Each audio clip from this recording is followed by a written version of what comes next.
Alright, everybody, how we doing today? Alright. So, from Ruptly, mortgage debt in the U.S. exceeds 2008 financial crisis peak. U.S. mortgage debt has hit a record in the second quarter of 2019, exceeding the peak it reached during the 2008 financial crisis. However, delinquencies are lower and debt defaults have been less frequent than in 2008. Mortgage balances rose by $162 billion in the second quarter of 2019 to a... Excuse me for a second. There we go. 9.406 trillion, surpassing the figure of 9.294 trillion recorded in the third quarter of 2008, according to a report published Tuesday by the Federal Reserve Bank of New York.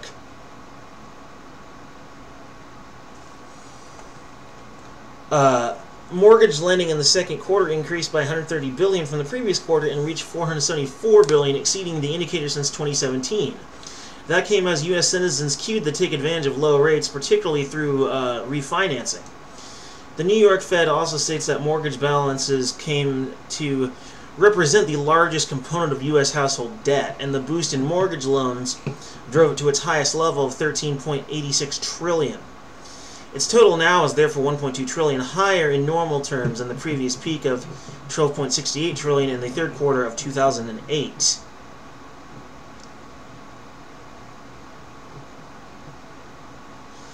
However, according to the regulator, the 2019 mortgage debt is different from that of 2008, as debt defaults have become less frequent while credit conditions have tightened. Lenders now appear increasingly selective as to who receives lending. The median credit score for borrowers who received a new mortgage in the second quarter of 2019 was 759, which corresponds with the very good ranking, while a mere 10% of borrowers had credit scores under 651. The report said the regulator claims such pickiness by lenders is paying off when it comes to delinquency rates. While nominal mortgage balances are now slightly above the previous peak seen in the third quarter of 2008, mortgage delinquencies and the average credit profile of mortgage borrowers have continued to improve. Wilbert van der Klauw, Senior Vice President of the New York Fed, said in the report, clarifying that only 0.9% of mortgage balances are 90 or more days delinquent, down from 1.1% in the previous quarter. So I guess what we're looking at is not as bad as the 2008 crisis, which largely arrived due to the fact that there was an increase in housing opportunities, which the government directly intervened in. Now, I'm still a little bit shaky on those details, but I know for a fact I've seen data reflecting that issue.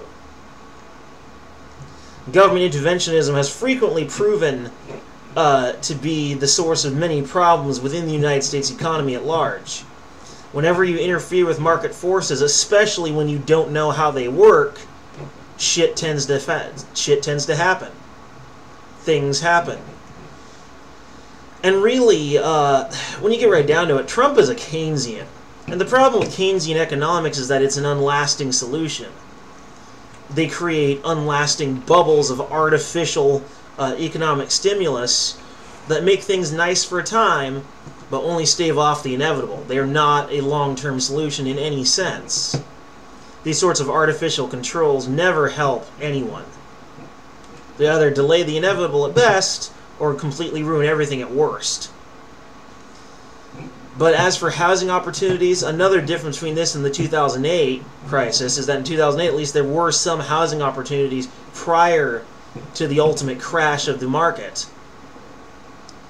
And people who were lucky and got in early managed to get away with it. But it doesn't look like there's any such median for this particular crisis, which means that there may in fact be a lot of people that were hoping to get a new home but may end up on the street. Expect in your city to see an increase in the homeless population, probably very, very soon. Pity them, but don't envy them. I've taken care of the homeless before, and I don't mind either. Hell, I've brought homeless people into my house and I've given them stuff before. And I know how to keep myself safe, so it's not that big a deal. Most homeless people are not going to rob you or rape you or whatever some people seem to think. They're just down on their luck. You know, and there's nothing wrong with giving them a quick leg up. I mean, don't solve all their problems for them. They need to stand on their own 2 feet, of course, but you know, give them a leg up sometimes. Maybe go down to the local soup kitchen and help out. You know, grab a ladle and feed some homeless folks. You know, that would be very big of you, and I think that would be wonderful if more people did it. Hell, take some food out of your own pantry if you think you can afford to get away with it and give it to the poor. Go for it. But yeah, this is not good for our economy. The current strength of the Trump economy and that of Trumponomics itself, it's a bubble. It's a bubble that's eventually going to collapse. Why? Because he's a Keynesian. And Keynesian economics believes in short, unlasting solutions that you have to keep up doing constantly and constantly. He talks about creating jobs by making these government projects. What he fails to understand is, once the project is over, poof! All of a sudden, all your magically delicious jobs are gone. Poof! Just like the Lucky Charms in a kid's cereal bowl in the morning. Guess what? He ate them all. Now the Lucky Charms are gone. The jobs go away too. Now once the project's over, it's done. That's not a lasting solution.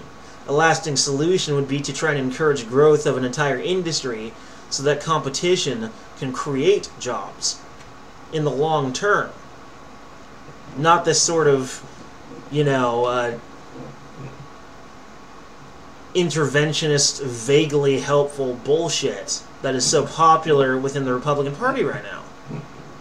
Has been for a long time. Anyway,